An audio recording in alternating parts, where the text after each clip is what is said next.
Welcome to the Mentors and Moguls podcast. I'm your host, Heather Stone.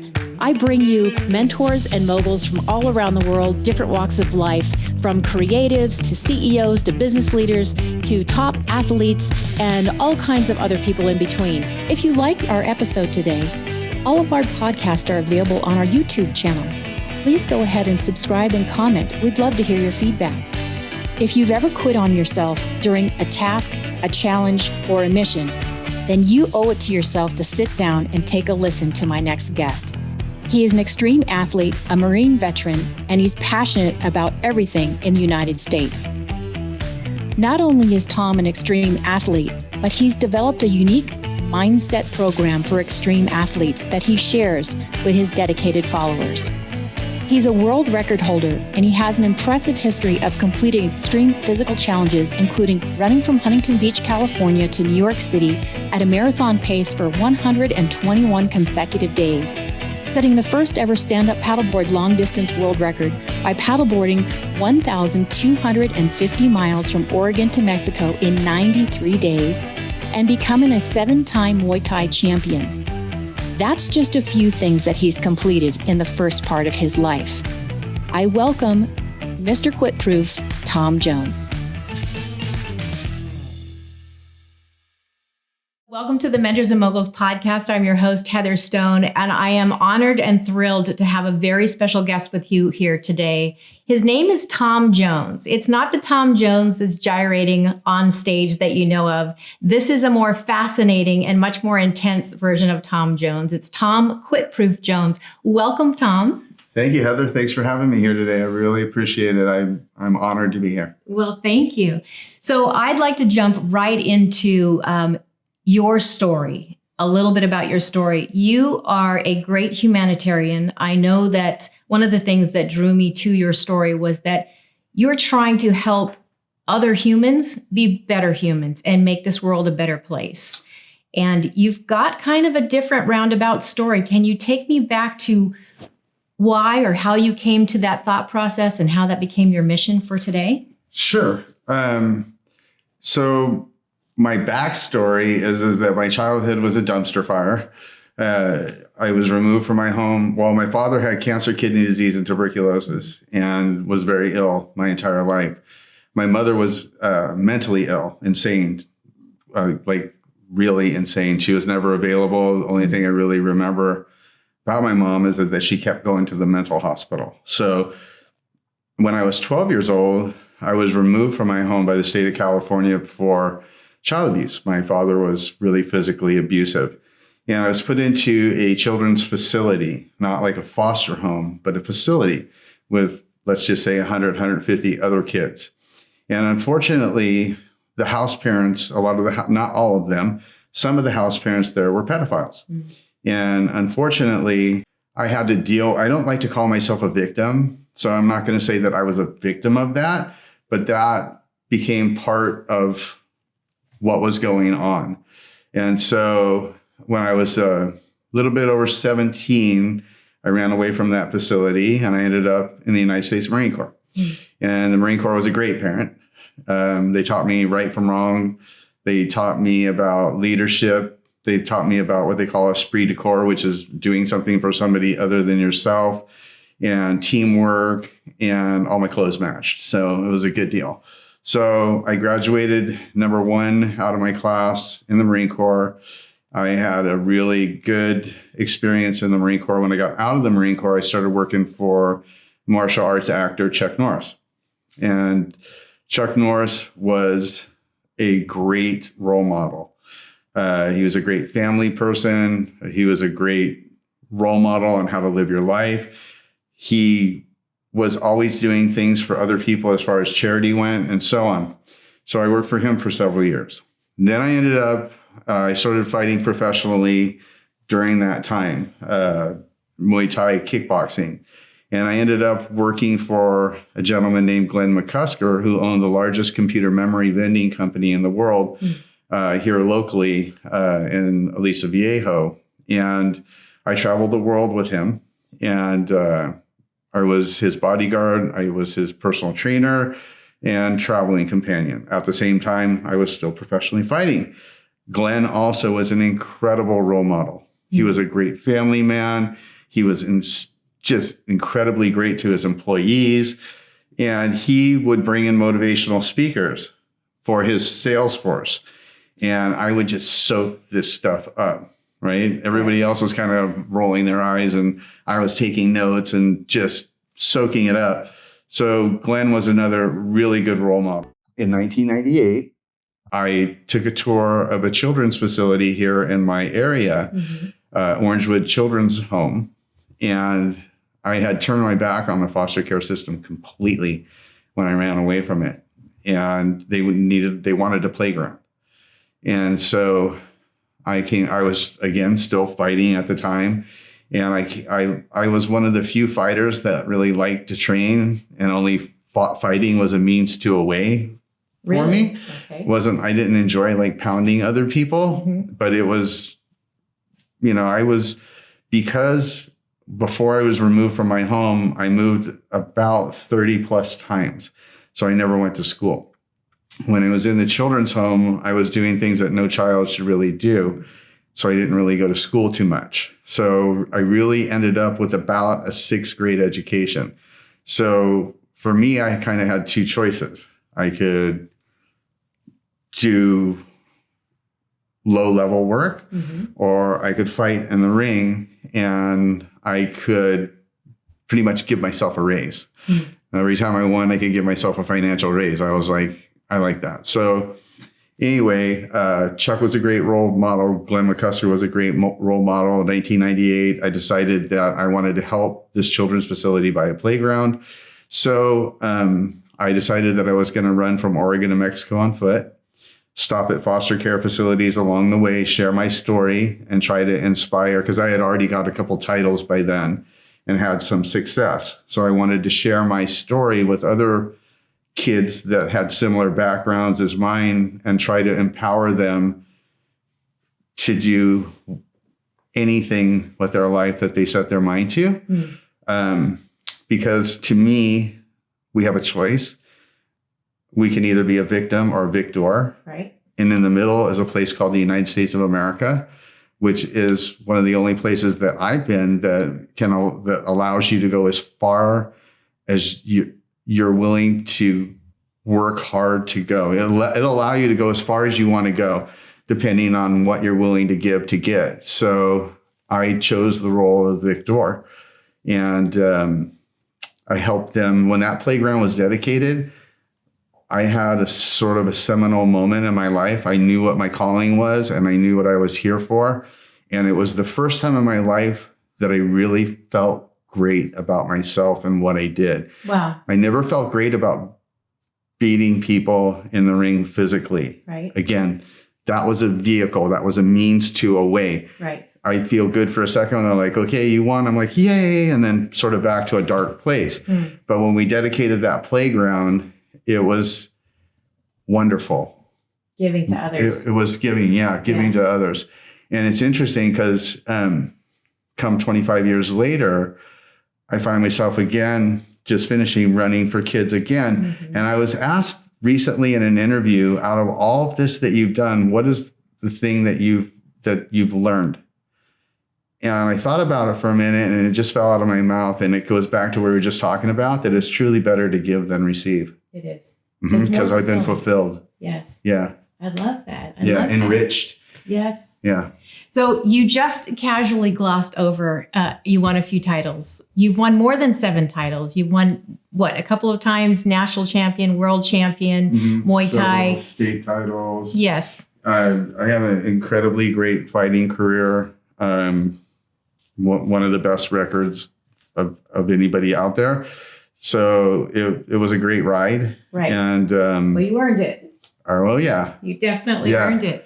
And then you casually dropped that I just kind of did a run. So can we stop and talk about that run? Sure. What made you think of running rather than doing a fight or doing something else to call attention to raise money? Why running, and why the distance that you went? Okay, so that's a great question. So I was trying to figure that out. So I'm running for a title fight, and I'm like, how am I going to help kids? I can't beat somebody up and do it that way. How am I going to do it? And then it just occurred to me that loved the training for fighting a lot more than I loved the fighting of fighting.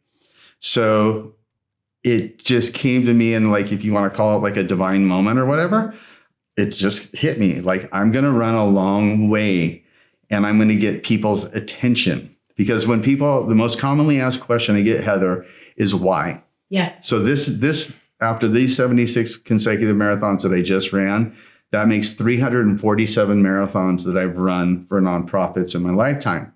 And the biggest question I get is why? Mm-hmm. So I had to really like think that through. But since I get a lot of windshield time, why do I do it? I do it to get people's attention, because the attention is the bridge between human being and human being. Right. Without the attention, there's no way to communicate with another human being.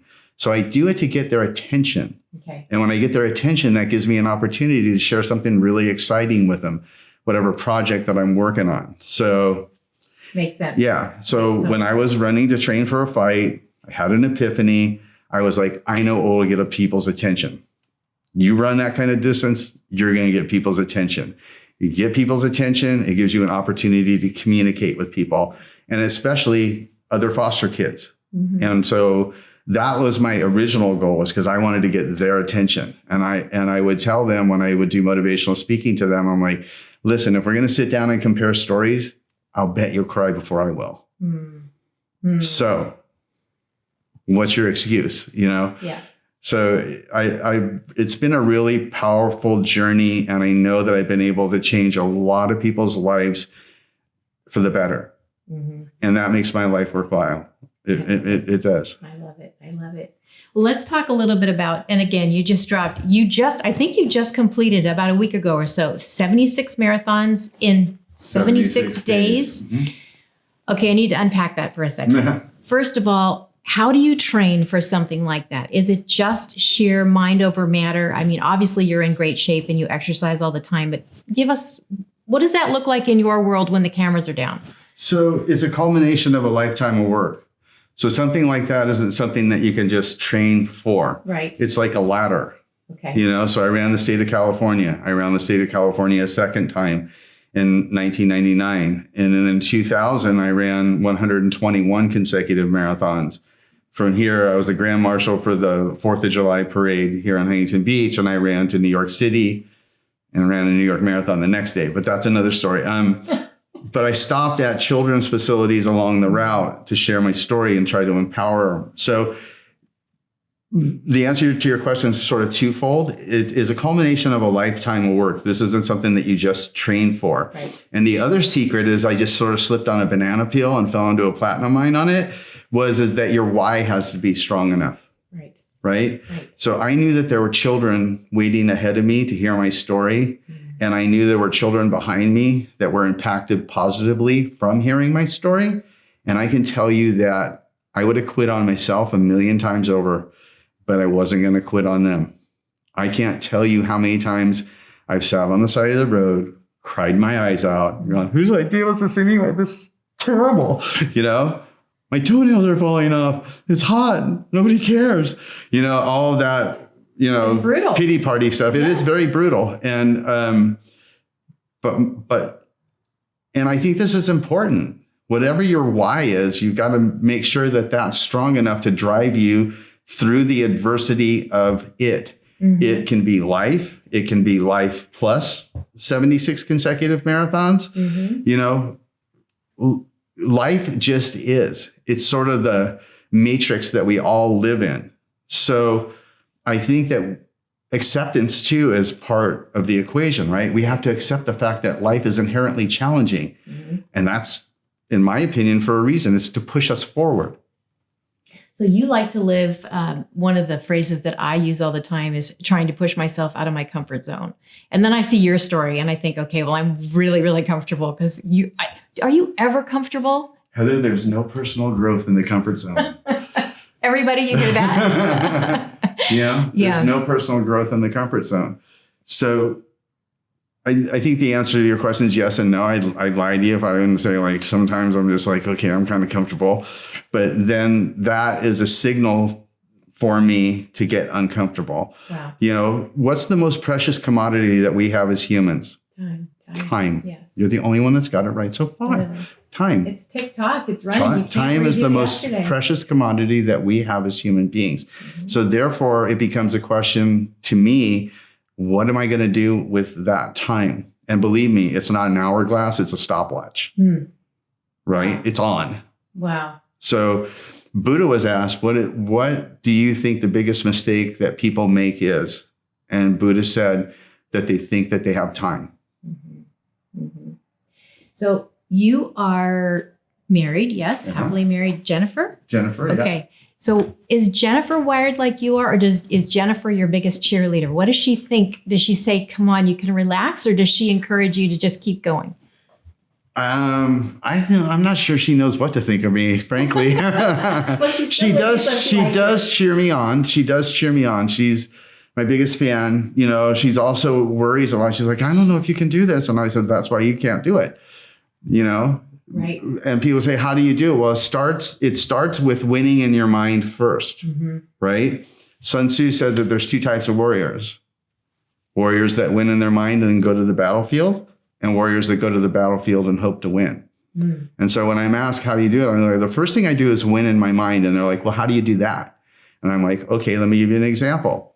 When I agreed to do the 76 consecutive marathons in a row, immediately, anytime that I trained, anytime that I did anything, including a sit-up, I would immediately visualize in my mind that I had completed it, people cheering, whatever. And I would try to include as many other senses as I possibly could that I have. I would hear people cheering. I would see it. I'd smell it, taste it, everything to make it more real to my brain. So I had already won, Heather, before I took one step of that 76 consecutive marathons. It was just a matter of going out and doing it, but I had already won in my mind. That's an important point. Now, this last run that you just finished, it still boggles my mind. The last run that you just finished, did you have a downtime in that? I know that you say the kids and you're doing it for the kids, so you had a great why, but like your very first marathon or set of marathons, is your mindset completely different now when things get tough than it was when you first started? I guess that's what I want to know. Oh, no. I've developed a vast set of tools I used when I first started. Yeah. Oh, man, it was a big stretch. I had to just keep going. You know, now I have, and I do on social media, I do Tom's Daily Dose of Insight and Inspiration, where I try to lend little bits and pieces of this vast toolbox that I've accumulated. And people ask, don't you feel like quitting? I'm like, yeah, yes. What do you do? Well, there's several tools that I use, but let me just give you one example. So you and your mind are two different entities. Okay. And people say, well, how's that? And I said, well, because you can observe your thoughts, right? So you're different than your thoughts. Those are two different things. So I've developed a sentinel in my mind that alerts me when I'm starting to spiral downward, right? Because thoughts becomes words, words become actions, actions become habits. So you think, this sucks, I'm going to quit, you know? And you're like, if you let that keep going, you're like, you know what? You'll say out loud, you know what? That's not a half bad idea. Maybe I should quit. And you say that a couple of times, the next thing you know, you'll quit. And the next thing you know, it's hard to quit the first time. And then the second time, it's sort of hard to quit. And the next thing you know, you're a habitual quitter, because quitting's a habit, the same as not quitting's a habit. So I've developed a sentinel in my mind that says, hey, man, you're starting to go down a slippery slope, right? So then I interdict that thought with a power statement, like, no, stop, I got this, right? And I redirect that into positivity. I'm like, no way, easy day. Looking good, feeling good, ought to be in Hollywood, you know? And I redirect into a positive mindset and then maintain that positive mindset. And so I learned that in one of my self-help programs, Unbeatable Mind. And so I'm always out looking. I'm actively always looking and scanning and trying to find good things like that: witness, interdict, redirect, maintain. And it works well to get you over that little hump, right? To keep you going. Right. Well, sometimes it's a huge hump. And so you can apply that obviously to everything. Well, and so I find that it's 90% mental and 10% physical, right? So if you think it's a huge hump, guess what? It's a huge hump. If you think it's a baby bump, guess what? It's a baby bump. So I just go, that's nothing. That's a small bump. I'm over it. Blink, I'm over it. Okay. Or I could go, oh my gosh, that's Mount Everest. I'll never get up there. And guess what? I'll never get up there. This is true. It is. So our reality are our thoughts, right? And I've thought, is there one simple key in life that could guarantee that you will achieve anything that you want to achieve? And there is. There's a key. We become what we think about. Interesting. We become what we think about. And so if you think it's a big hill, guess what? It's a big hill. You just got to tell yourself it ain't no thing. Flip, I'm over it. Does that take discipline? Yes. Does that take courage? Yes. Does that take all the things that I say in my day? Yeah, it takes all that stuff. How do you deal with pain, physical pain?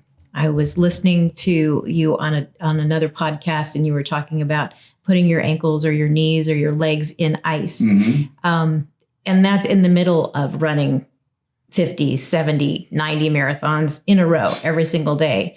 How do you deal with the pain? Do you tell yourself the same type of thing? It's not that bad. It's not that bad. Or do you just say, yeah, this sucks, but I'm going to keep going? I tell myself, let's tackle this. Okay. Let's do what it takes. You know, it's a crucible, right? You heat yourself up and you forge yourself into something new and stronger. And it's that perspective, right? It's the way that you look at it.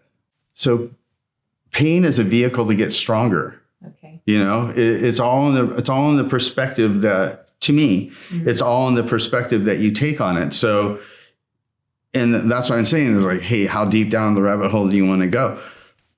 To me, I just take a different perspective on it. Does it hurt? Yeah. Okay. That's sort of the thing of pain. It hurts.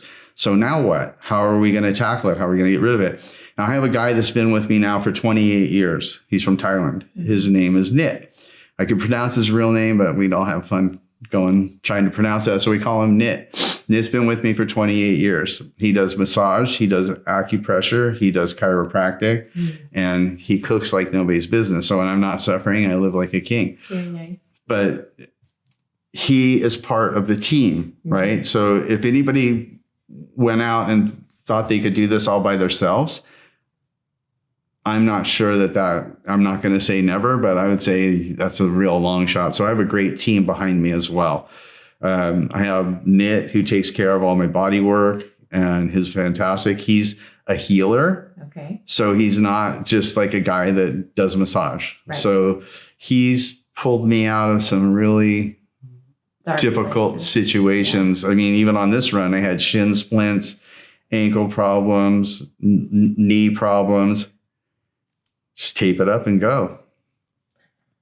That takes a certain kind of, well, you're unusual in a great way. You're a great role model. I don't think I've met anybody with your mindset. I know some people that are masters in the business world. Obviously, you're a businessman and you're a great marketer. But physically doing to your body or asking your body to constantly produce and perform above and beyond is very impressive. But it's good to know, right? The minute someone ran a 4-minute mile, then everybody starts running a 4-minute mile. So you are the 4-minute mile for everyone else first. Right. And so exactly. It's whatever it is in between your ears is what it is. So to me, I refuse to give up, give in, tap out, and quit, no matter what. So then it becomes, now what? Now what are we going to do? How are we going to figure this out? How are we going to overcome it? It's a lot like life. You know what I mean? I try to equate everything back to life. You know, life is a struggle, but you never give in, as Bob Marley would say, right? Like, it is a struggle. So then the question becomes to me is like, okay, life's a struggle. So let's go figure this out.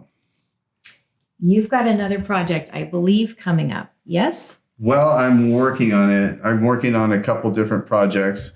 One I've sort of named 40, 50, 60. I'm wanting to run 40 miles a day for 50 consecutive days at 60 years old. So I'm working on that one. I'm also working on 1,000 miles on my hydrofoil board in 10 days. Wow. So that's 100 miles a day for 10 days. And shoot, I just need somebody to get behind me. That's my thing is like, okay. Do you have a product or brand of service out there? Right. So I was reading about your pillars that you were very passionate about, obviously child abuse, and you're passionate about people being good humans and the nation and the Constitution. And you're also passionate about clean plastic-free water, which is one of my pillars. So the hydrofoil, is that much like because you did the paddleboard challenge and I heard about the sharks. Are you afraid, by the way, I have two questions in here. Are you afraid of the sharks going forward? Probably no. But are you afraid of the sharks going forward if you're going to do the hydrofoil situation again? I'm Number always one. afraid of the sharks. If you're not afraid of the sharks, you're lying.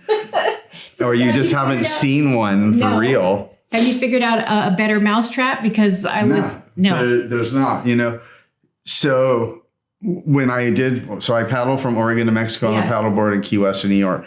So we did an interview with the world's leading authority on great white sharks, who sat there for 45 minutes and told us everything about the shark that you ever did or didn't want to know. And then the last 5 minutes goes, come to think of it, he says, you probably won't survive the initial hit of a great white shark. And I was like, so what was the other 43 minutes of this about? And he goes, but don't worry. He said, the sharks will be afraid of your wave runners. I said, oh, that's good news, right? So great. So we were out maybe 50 to 100 miles into the paddle. And I was with a man that was a crab fisherman on one of my wave runners, strapping man, back, huge man, right? Yeah. And his back is to me, and he's probably about 12 to 15 feet away from me. And he's taking off his wetsuit and he starts dancing on the wave runner going, Whitey. And there's a 17-foot great white shark doing a belly roll underneath him. And I was just like, you're scared to like points where the words really won't facilitate. Right. And I was just beyond petrified.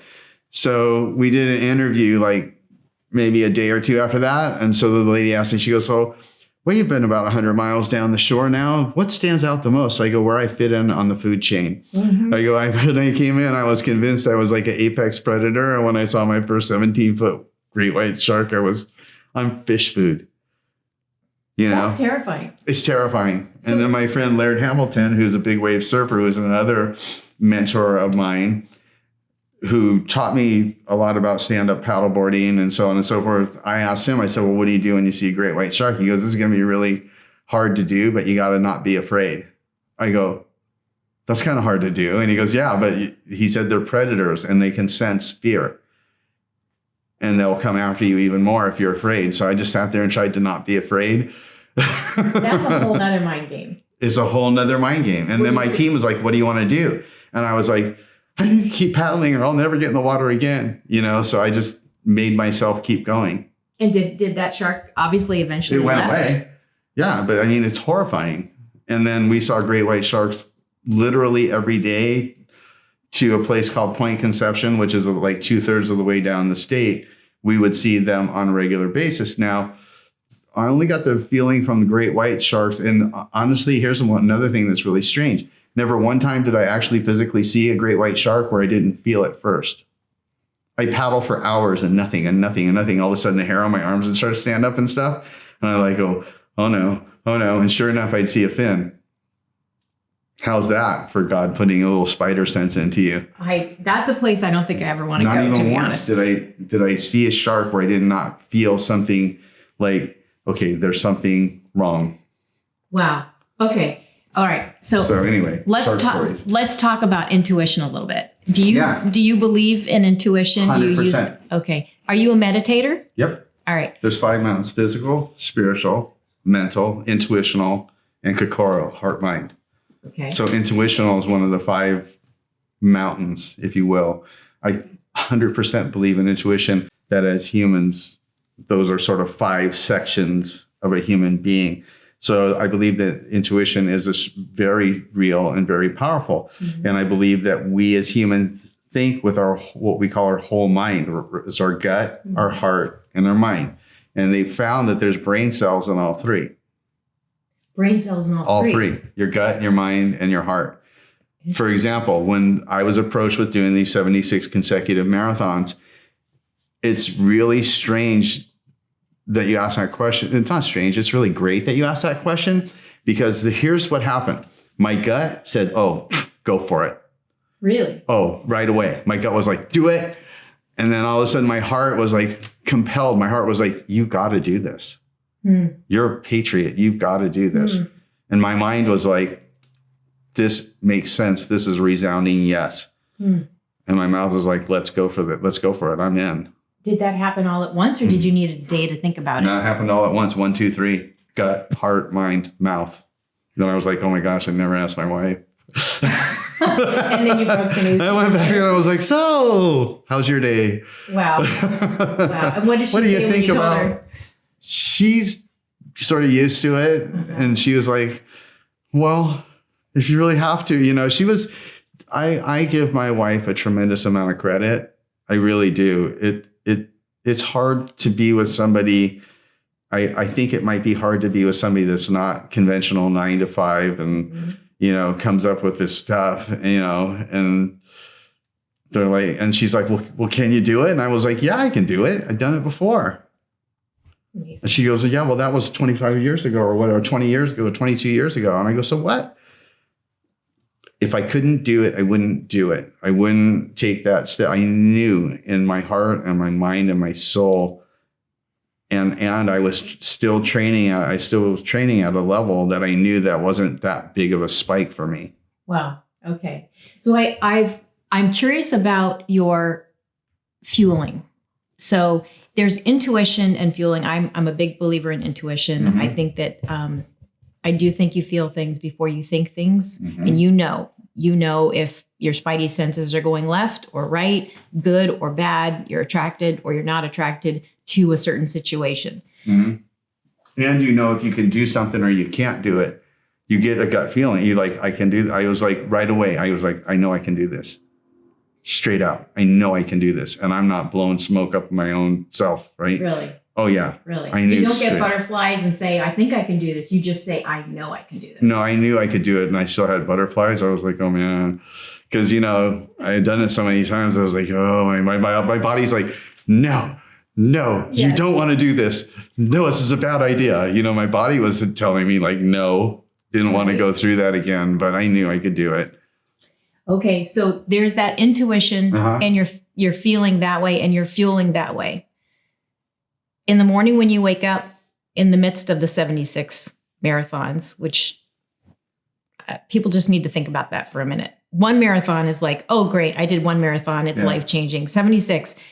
Do you meditate in the morning, or how do you prepare yourself for getting through that day or conquering that day? So when I wake up in the morning, I have something that I call sacred silence, or we call sacred silence, where I just enjoy the silence and I'm grateful for being alive.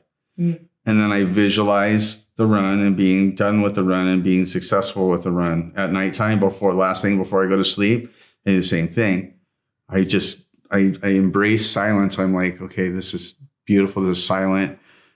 I visualize being happy. I visualize being successful. I visualize being healthy. I visualize all the things that I want my future self to be.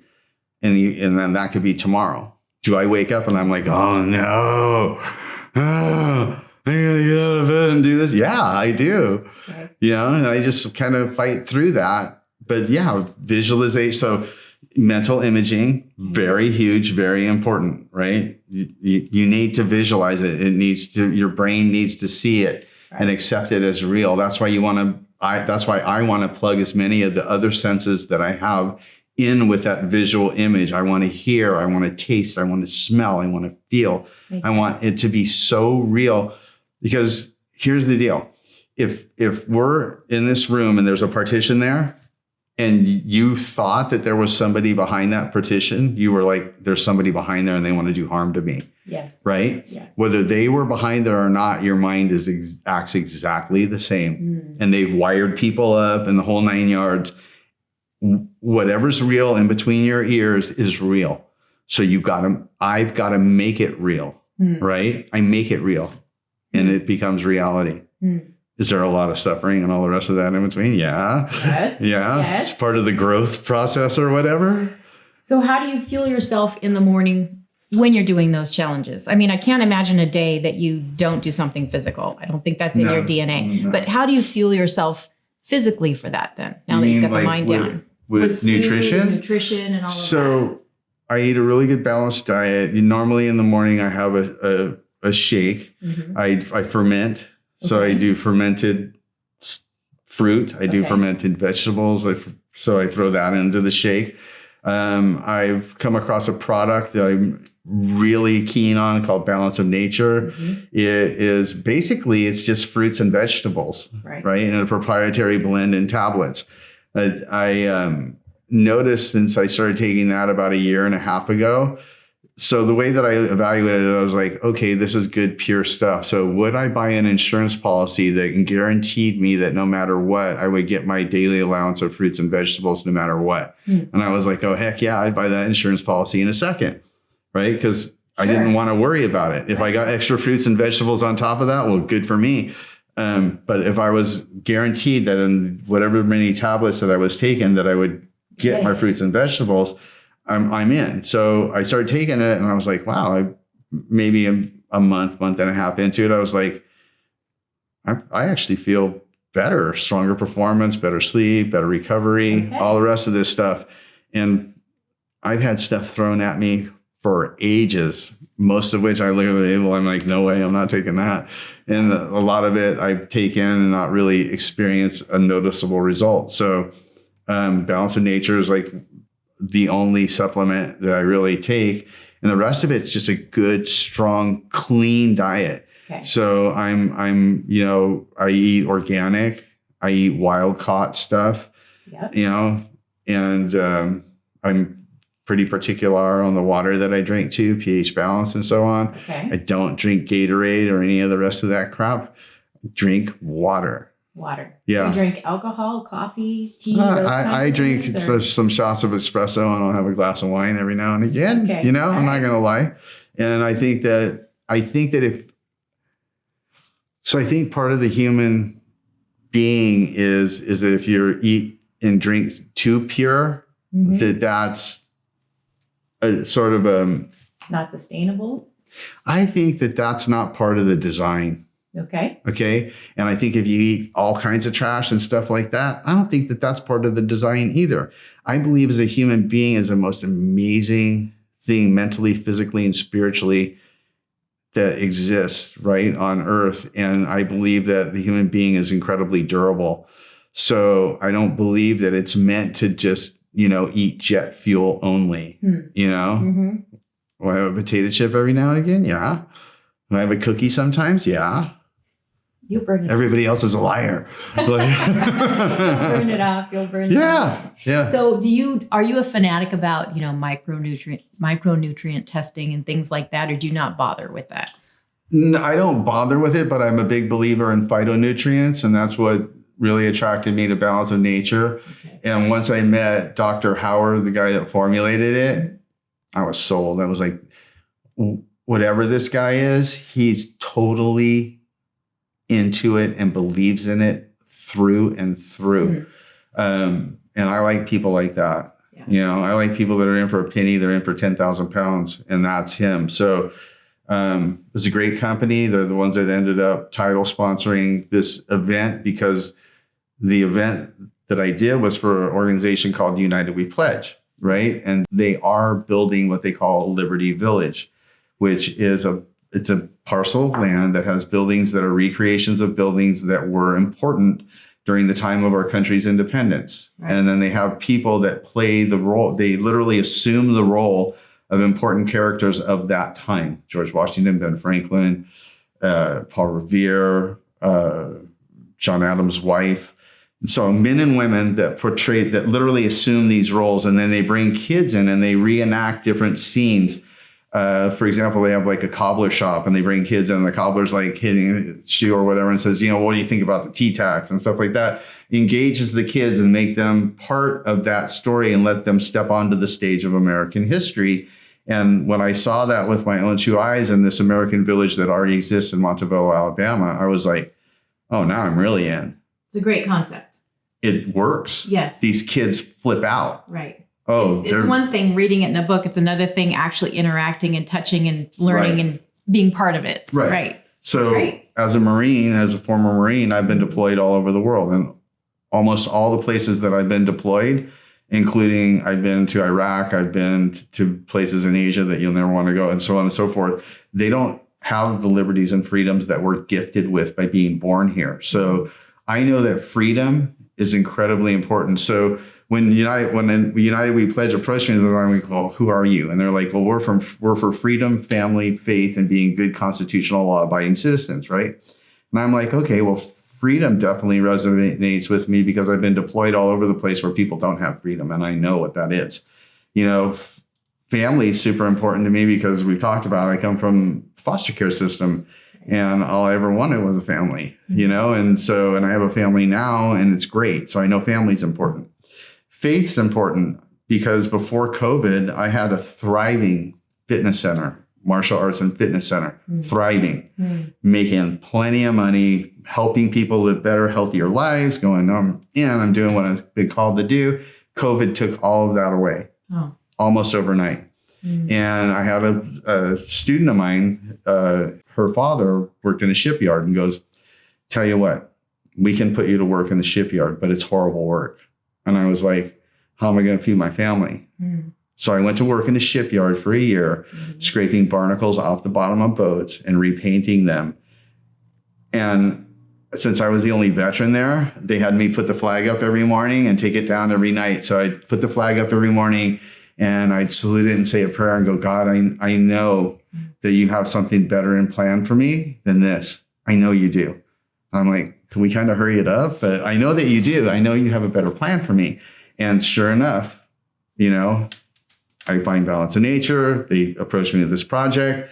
We run across America again. I'm back to doing my thing and crushing it, right? So I know that faith is very important. Yeah. And I know that being a good constitutional law-abiding citizen is important because we all remember, right? The reporter standing there going, it's mostly a peaceful protest, and the city's completely unraged and fire behind them and so on and so forth. So those values resonated with me. And after seeing this American village, and they wanted to build another one in Washington County, Utah, I was like, I'm in. Let's go. And that's it. So as soon as I'm in, it's on. That's a phenomenal project. I dove into it a little bit deeper, and I thought, wow, why hasn't someone done this before? Yeah, because I believe that patriotism is in decline because it's been under attack in our country for a long time from the inside out, right? So, and this is not being political. Right. This is being like a good American. Right. The fundamentals. Yeah, like I'm not right wing, left wing. I'm kind of like middle wing, right? I believe in the United States of America, and I've done a lot of thinking about this too, right? So I thought to myself, why do people devalue freedom and all the rest of this stuff? And I'm like, well, because what we pay for, right? What we pay for, we put value on. We pay for our house, we're like, that's valuable. We pay for our car, we're like, that's valuable. We pay for whatever, and we put value on that. But the things that we're gifted, we tend to devalue, right?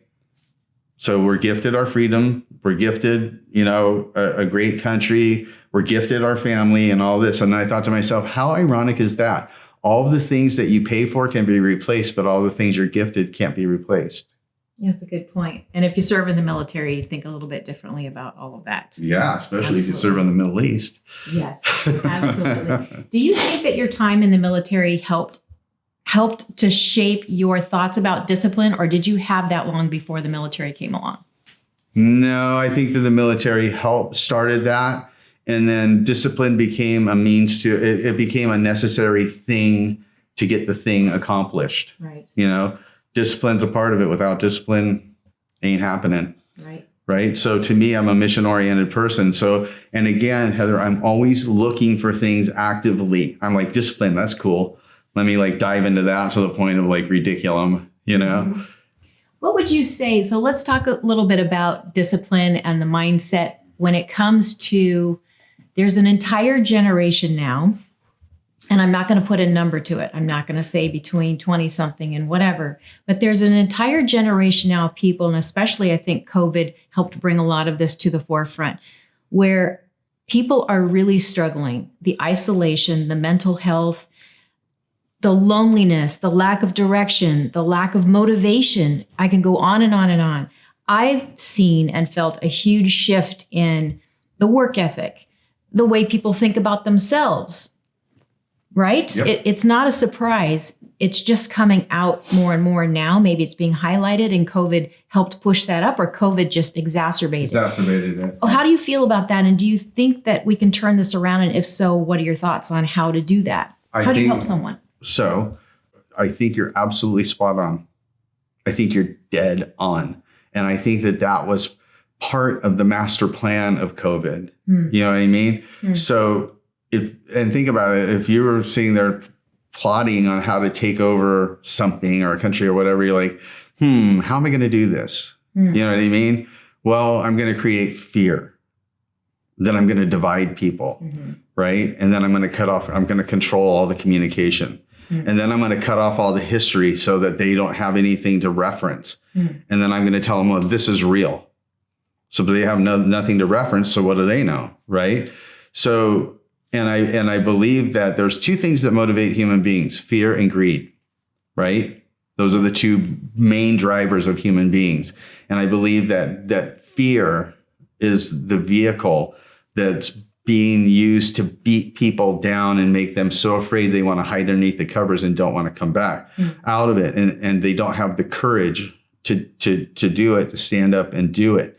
And so I think I think that whoever they or it is believes that if you can make people so afraid and beat them down so much, right, that you can then control them. How do we bring people back from that mindset? Because a lot of people are there now and they really don't know which way to turn or what to do next to climb out of it. You have people like me and people like you stand up and do our thing, and we act as examples to them, and we act as inspiration to them, and we act as fuel to them, and we tell our stories, and we push back. That's the only, in my opinion, that's the only way, because they're pushing. It seems to be working pretty good. You know what I mean? Let's take a page out of their playbook and push back. So we have to stand up and be us. We have to be good people. We have to be strong people. We have to be examples. We have to be leaders. And we have to show them that this is the right way, and that this is good, and this is honest, and this is worthwhile. And this is the way you should live. You shouldn't live in fear. Fear is no way to live. No. It's horrible. No. It rips everything apart. It rips everything apart. Yeah. Very sad. You know? Sad. And you know, it's like, what is it, Monty Python? Always look on the bright side of life. You just got to be upbeat. You got to be bright. You got to it's all about choices. Life is nothing but a series of constant choices that we make constantly. So it's a matter of making those good, healthy choices, which are the hard ones. We're hardwired to be like bummed out. We're hardwired to be fearful. You know, we're hardwired to do all this stuff. We have to consciously push back the other way. And I, for one, want my life to be a shining example of that. And I'm not stopping. You push back very hard. Let me flip all this on its head for a minute. Do it. And say, our past are what shape us and create us into doing the things that motivate me, or things that I was dealing with earlier on and I want to share and make it better for someone else, so forth and so on, right? We're always trying to solve our past self for someone else. If you had a different childhood, if you had different circumstances when you were coming up, and they were more, it was more harmonious and it was more loving, or, you know, it was more even, whatever in your mind is a different or a better childhood, whatever that looks like to you. If it was different, do you think you would be doing something different? Or do you have any idea of, I would have liked to have done this had I been given the opportunity? I feel silly even asking you that because you're making everything happen yourself, but. So I want to say the answer to your question is yes. It would have been different because there would have been different circumstances. Right. You know, it kind of like this. People are like, oh, you had a horrible childhood and this and that. Do you like blame your dad? No, I don't blame my dad. If I had cancer, kidney disease, and tuberculosis, I would only hope that I would do better. Yeah. Would I? I don't know. I'd like to think that I would do better. And a wife that was clinically insane, the guy was under some serious stress. Yes. You know, but I think that we are, like we said before the camera started rolling, who we are is the sum of our experiences in life. That's who we are. Yes. You know, so for me, it's a matter of make your peace with it. And what are you going to do with it? And how are you going to use your life to better other people's lives? I keep it super simple and straightforward and pure. And that works for me. I don't convolute it. I don't make it complicated. I stick to the plan, man. I'm supposed to be behind you and your loved ones at the ready teller to do horrible things to them and feel great about it. And then have a bunch of people read about me in the newspaper or see me on the news and feel sorry for me. And I was like, I'm not doing that. You got to try to not be the victim. Yeah. But I can tell you from being the victor that it's well worth it. You know, there's a difference between being rich and enriched. There's a difference between traveling and being worldly. Mm-hmm. And it doesn't mean that you can't be both. Mm-hmm. But I feel so enriched and so good as a spiritual being, right? That I'm doing the right thing. I'm connecting with people like you, and we're working together and crafting a real positive message for other people and inspiring them by example, you know, to be better humans, that, you know, that's the path that you should be on. Great message. Yeah. Very, very I'm addicted to it. It's a feel-good addiction. But I mean, I love that though. Isn't that great? You're getting something back. 100%. That's terrific. Yeah. All right. I'm going to throw a question out of the blue for you. If you had 4 people, living or past, to sit and have coffee with or have a long run with and be able to ask them anything you wanted, do you have anybody in mind? I would say probably Marcus Aurelius. I would probably say George Washington, Martin Luther King. Might just seem strange about my dad. I think that's a great answer. That's a great answer. All right. I love that. Do you have a guilty pleasure? I love hanging out with my wife. Well, that's pretty good. That's pretty good. Even though I drive her completely, you know, crazy, but right. I love her. She's a fun, good person, you know. She's probably my guilty pleasure. Well, that's a good one. Yeah, and my dog Gunner, who took my spot in bed. So I was like, how's everything going? She goes, great, but Gunner's kind of got your spot in bed, and he's kind of like settled in and this and that. And I'm like, well, too bad. He's keeping it warm for you. Gunner was, yeah. And so when I got home, he was like, oh, you. Oh, you. That's right. So today, did you do anything today physically before you got here? I'm just curious. Or will you do something when you leave? I will do something when I leave. I did some weightlifting, and I use a thing called the Total Gym. I did a bunch of Total Gym earlier. Yeah. And so I'll do some more of that when I get off of here, because I want to do a little bit more working out later on today. But yeah, and I have a walk with my wife scheduled. Very nice. Yeah. Very nice. So any mission that you say is out there in the future for you, you don't know how or where you're going to accomplish it or how you're going to come about it, but is there something that is still out there left for you to do that's in your mind now? I know you're going to accomplish it, but here's a goal. This is what I want. Not necessarily a run, but a mission that you want to, that you haven't tapped into yet.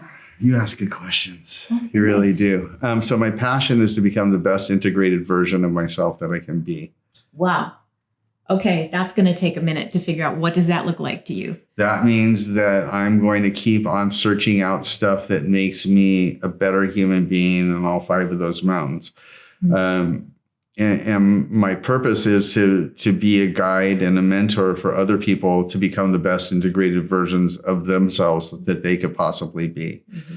And sort of my new one thing, I sort of haven't defined that yet, because I kind of just when I get locked onto these things, I focus on them so much that I really don't allow myself to go beyond it. Well, you can because have tunnel vision for your mission. yeah, Right there. it's got to be the it first. It's kind of like looking past the fight. That's usually when people get the crud beat out of them. Oh, really? Yeah, Okay. when you look beyond the guy that's in front of you. Okay. Well, that makes a lot of sense. Ever thought about climbing a mountain? Or have you done it already? You've probably done it. I've climbed many mountains, but I'd love to climb Everest. Okay. I really would. I mean, that's been one that's sort of on my little bucket list type of thing. I'd like to climb Everest. And I'm always looking, you know. Okay. The only thing that holds me back is a backer. If I had like a checkbook that I could just go, oh my gosh, it would be on. Yeah, because when you sit down in a corporate meeting, you're like, so I think that 76 consecutive marathons sounds good. They're like, you're nuts. The door's over there. You know, so trying to convince at this point in my career, it's much easier. Yes. It's funny because when I'm at the first of my career, they're like, well, that's kind of like impossible, blah, blah, blah. And you're kind of young and this and that and the other thing. Now in my career, they're like, well, you know, you're kind of getting older and blah, blah, blah. Wait a second. Hold on. I remember you. You're the same one that told me a long time ago that I was too young and this, that, and the other thing. Right. We're only limited by our creativity and our belief system. Yes. That's it. Very true. That's Very it. true. And the other thing that I want to say is that you've got to work. Mm-hmm. You've got to put in the work. You can't just see it and it appears. You got to roll up your sleeves and you got to put the hard work in. And you got to understand that setbacks are a part of the process. That is key right there, because I think a lot of people, when they hit a setback, they say, quit. that's my turning point. It's the universe telling me I shouldn't go any further and I'm going to stop. Right. And that's, again, perspective, right? Mm-hmm. It's part of that mindset. And so that's part of the quitter mindset is that they like, okay, I've gone as far as I can go. Mm-hmm. Well, only if you say so. If when you take something on, or if when I take something on, I understand, Heather, out of the gate, that setbacks are part of the process to success, Mm-hmm. then I embrace setbacks. My wife would ask me, I couldn't do what you do because people tell you no all the time. And I'm like, yeah, I said, I kind of equated it out. It used to be 50 no's for every yes. It's gotten smaller, right? So now it's like in the underneath 20 to around 20 no's for every yes. So every no I get, I'm like, yes. And my wife's like, why do you always say that? I go, only have 18 more no's to go and I get a yes. There you go. Right. And most people go, I got a no. It's time to quit. No, it's not. It's time to be resourceful. It's time to roll up your sleeves and go, okay, I bumped into a wall there. Let me turn and try something else. So setbacks are part of the process to success. That's part of the path. There are bumps in the road. So what? Boom. Okay. Keep going. Because pain is only temporary and quitting lasts a lifetime. very true. Well, you've got a coaching and a training program I do. that's available. So where can, I know that there are people listening right now that are saying, I want some of that. I want some more Tom Quitproof. Where do I get that? Where should they go find you? Quitproof.com. Where else? Now, are you just dealing with kids? Are you just dealing with pro athletes? Are you just dealing with men? No. What is your ideal client? So I've worked with other professional athletes. I worked with a lady recently that had a disability. She had muscular dystrophy, and I helped her climb up Saddleback Mountain in Arizona, Lily Brash. So I've dealt with people that, like her who are aspiring to do things and have been told their whole life, you need to sit in that wheelchair and not get up. So corporate executives and anybody, really. Your methods really do help everybody, enhance everybody's goals and their life. I've come from the real bottom. You know, I can help anybody from the bottom up. It's fine. You know, I love it. And I've helped people at the top of their game too. Mm-hmm. So it's like life is this mental thing. You know, it is this mental thing. So it's a matter of, like I said, you and your thoughts are two different things, right? So if you considered you on a sidewalk and your thoughts were like traffic rushing by, you know what I mean? Mm-hmm. And it takes discipline. You can control your thoughts. You can control your emotions. Is it tough? Like, yeah, it's tough. Welcome to Earth. Where everything's tough. Yeah. What do you think about when you're on a run? Do you use sound? I run, not like you, but I run, but I always have to have music going on. I don't like to run in the silence. And it could be just a calm music. It could be meditation music, whatever. What do you think about? I contemplate life and I like a lot of these things that we've been talking about. Do lots and lots of contemplation about stuff.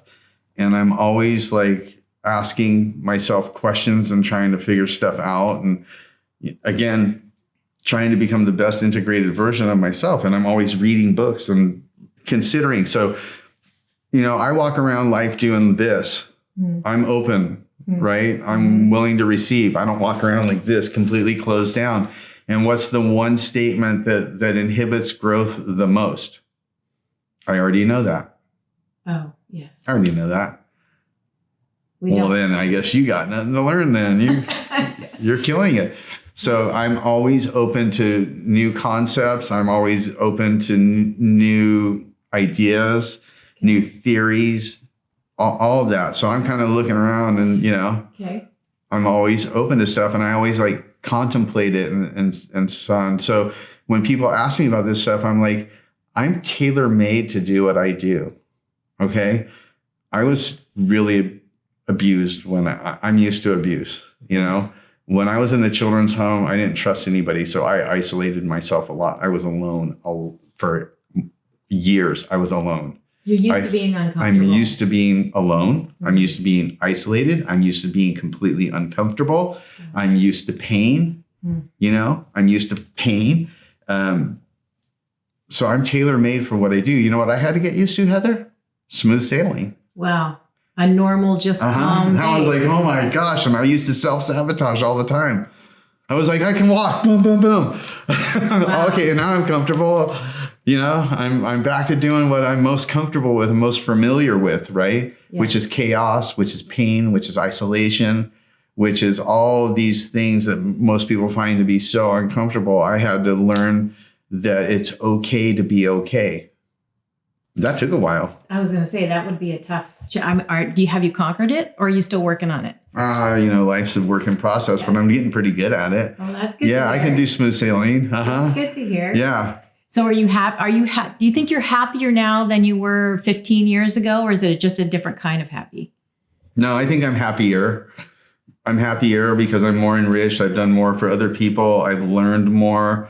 I've got more tools in the toolbox to overcome challenges and hardship and all the rest of this. And, I'm able to take different perspectives on the same thing. I'm able to have discipline. I'm able to laugh. I'm able to cry.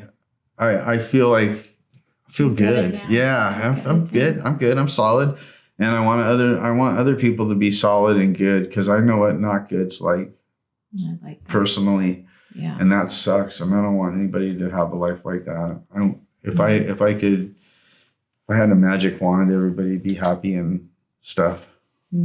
Really. I mean, I think Heather, if I can help other people be better people and make other people's lives better, then I'll have lived a good life and my life will have been worthwhile. I think you've already accomplished that, but I'm very honored to know you, and I'm so proud of you for what you're doing and the messages that you've got out there. And you never know, I may hit you up to climb a mountain with me one day, and you'll probably hit the top before I will. No, I'll hit the top right along with you. Let's do it. Pick a mountain and let's go for it. I'm all about that. Love it. Let's go conquer something. Love it. Well, the gauntlet is down. You never know. You never know. That's for one thing's for sure. You never know. You never know. And never say never. Right? Never say never. That's what I've said. Never say never. Well, thank you so much for sharing your time with us and your message. Sure. And everyone is going to go to quitproof.com, find out more about you and support your next effort, whatever that is. It's going to be something off the charts, I'm sure. Yeah. Guaranteed. Terrific. Thank you so much. Thank you very much, Heather. It's been a pleasure. It's been an honor. I find your energy to be positive and good. Mm-hmm. And I think that's really cool. So it's been fun spending time with you. Thank you. Thanks so much for tuning into the Mentors and Moguls podcast. If you enjoyed today's episode, rate and review this interview and share it with a friend who could benefit from today's guest. You can find bonus video episodes at mentorsandmogulspodcast.com or check out our events page and our blog at heatherrstone.com. Until next time, make it a great day.